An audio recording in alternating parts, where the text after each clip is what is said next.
Bonjour, Thierry Gandéo du service culture pour une page cinéma aujourd'hui avec une série noire, un polar formidable signé Pierre Jolivet et starring, comme disent les Américains, Olivier Gourmet. Olivier Gourmet, c'est un acteur absolument génial.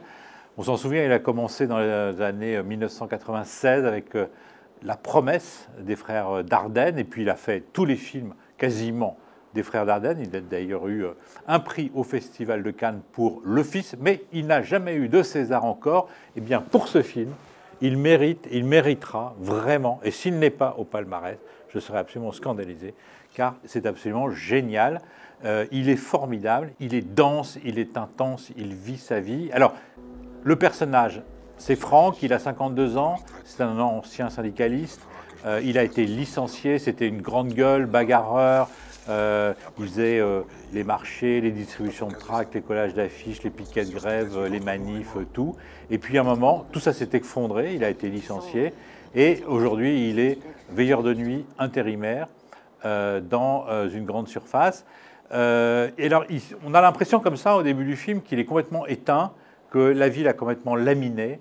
Et qu'il ne s'en sortira pas, il picole, hein, il faut le dire, dès le petit matin.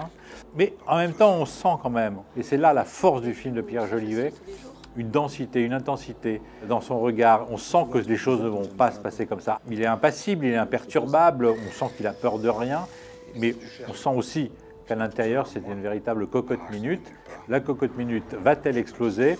Alors, je vous donne deux pistes. L'une, c'est que veilleur de nuit, il remarque que autour du centre commercial, il y a un balai étrange de 4x4, il y a des petits malfrats qui ont l'air de se pointer, donc il se dit il y a un casque qui est en marche.